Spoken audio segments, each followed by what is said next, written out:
Mr. Vice President, as I mentioned earlier, the South Korea has a very unique position in history in terms of how it evolved, in terms of how it fixed its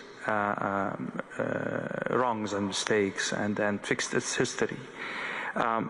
One of the things that came to my mind when I was preparing for this is the experience of de Klerk, the last president of the apartheid regime.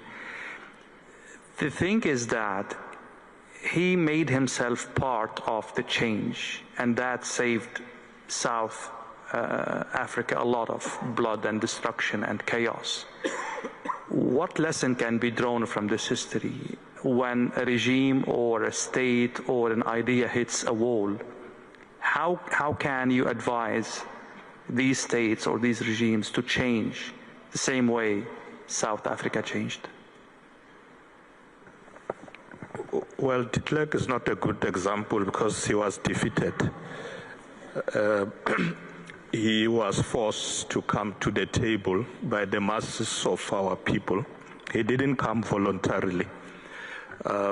What we are saying that leaders must recognize that we can resolve our differences through peaceful means, but there are those who need to be dragged to there. And I think the example of de Klerk is quite that. He was dragged to the negotiating table by the masses of our people.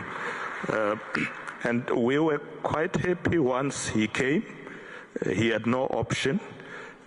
He had to participate. He did try to portray himself like he's Nelson Mandela. He's not. He was dragged there by Nelson Mandela to say, we are going to negotiate peace. And we want to continue to share this example with other countries. We are quite involved now in the African continent, engaging in peaceful negotiations in the South Sudan, in the DRC and other places. So yes, there is indeed value in negotiating, in discussions, but there are situations where the masses have to stand up and they have to fight for their rights. And that's what we did in South Africa.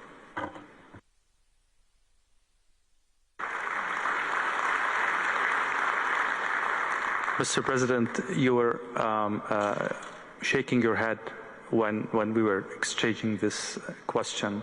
What are your thoughts on, bringing adversaries to the table?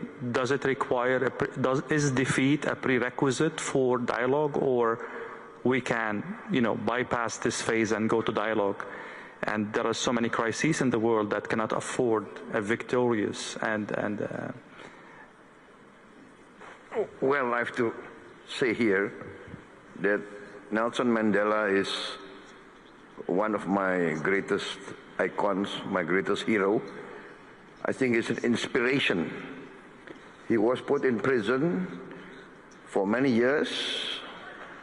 He was sentenced to death, threatened to be sentenced to death, accused of many things. And his famous statement was that he was willing to give his life for the principle of freedom. But the greatness of Nelson Mandela, when he got out of prison, he worked for reconciliation with his former enemies. So this is the greatness of Nelson Mandela, and this I try also to carry out in my domestic politics. I reconciled with many of my former opponents. For instance, we had a very long rebellion, separatist rebellion in Aceh, very long. I think more than nearly 30 years. But can you imagine that the former commander of the Aceh Liberation Army fighting against us for 25 years more. Now, he joined my party. He's in my political party. And he's now governor of Aceh, and I'm president of Indonesia. This shows that former enemies can come together. And I think this is the lesson of Nelson Mandela. I want to say I was a former soldier. And as a former soldier, I really know the value of peace and reconciliation. As a former soldier, I always try, now, even before, I always try to negotiate.